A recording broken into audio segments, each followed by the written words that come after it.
Entretien avec un patient numéro 21. Nom du patient, Edouard Nigma, alias l'homme mystère. Alors, Edouard, le directeur Sharp m'a dit que vous aviez encore gribouillé des énigmes menaçantes sur les murs de l'asile. Il faudrait être diablement paranoïaque pour voir des menaces dans d'innocentes énigmes, Dr. Young. Puis-je vous en poser une? Très bien. Qu'est-ce qui marche à quatre pattes?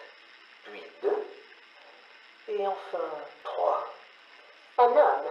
Il marche à quatre pattes étant bébé, sur ses deux pieds quand il est adulte, puis utilise une canne quand il est vieux.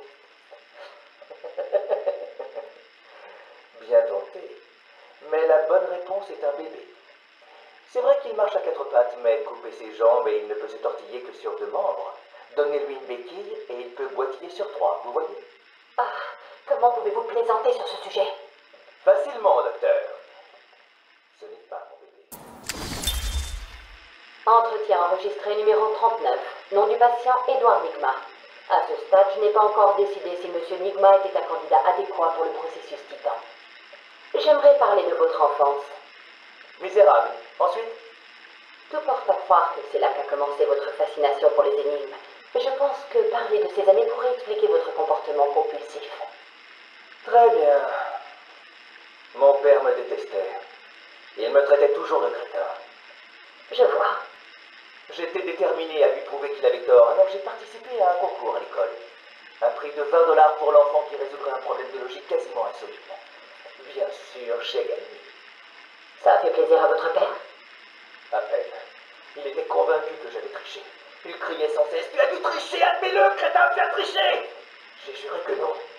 Et il m'a frappé pour avoir menti. Désolé d'entendre ça, Edouard. Ne le soyez pas, il avait raison. Entretien avec un patient numéro 44. Encore un entretien avec Edouard Nigma. Je dois me décider s'il est un génie ou s'il se fait seulement des illusions. Peu importe ce qu'il est, être en sa compagnie est à la fois énervant et épuisant. Bonjour, monsieur. Vous semblez fatigué. Vous avez besoin de mon aide? Non merci, Edouard. Je suis ici pour vous aider. Comme tout le monde. Pardonnez mon arrogance, docteur, mais si vous pensez que j'ai besoin de votre aide, alors vous êtes au bon endroit. Voyons les choses différemment. Durant votre carrière, vous vous êtes spécialisé dans des pièges bizarres et des indices alambiqués qui ont le plus souvent entraîné la mort des malheureux participants. Et si les citoyens de Gotham étaient plus intelligents? Mais je serais un simple divertissement. Plutôt que des pièges mortels. Vous devriez vraiment me remercier. Éliminer les ignorants, les idiots, les inutiles. Mais ne vous en faites pas. Je suis sûr que vous survivriez. Quelle charmante photo sur votre bureau, docteur. Votre famille?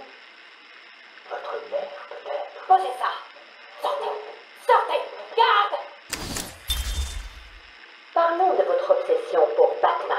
Ce n'est pas vraiment une obsession, Miss Young. Je ressens juste le devoir de le dénoncer.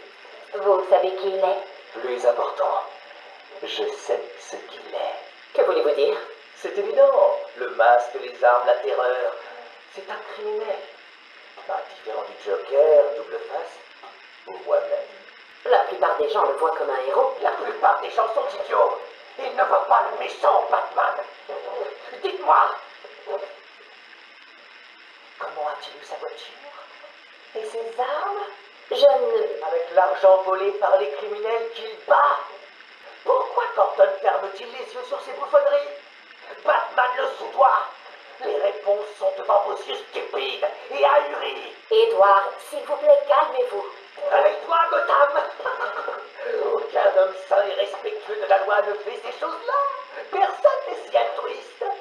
Batman est aussi vil que les autres. Sécurité! Sécurité! C'est mon dernier entretien avec Edouard. Je suis allé aussi loin que possible. Je ne peux plus tolérer ses sautes d'humeur et ses crises de colère. J'ai un travail plus important à accomplir. Il sera remis au docteur Whistler d'ici la semaine prochaine. Bonjour, docteur. Comment allez-vous aujourd'hui? Bien, merci Edouard. Vous êtes de bonne humeur? Je suis toujours de très bonne humeur quand je suis sur le point d'être libéré. Edouard, vous savez que vous ne sortirez pas sous liberté conditionnelle avant 3 La ans. première chose que je vais faire est de dîner dans ce restaurant italien sur la 19e. Sérieusement, Edouard. J'espère seulement que le Joker n'a pas complètement ruiné la ville. Enfin, je le découvrirai bientôt.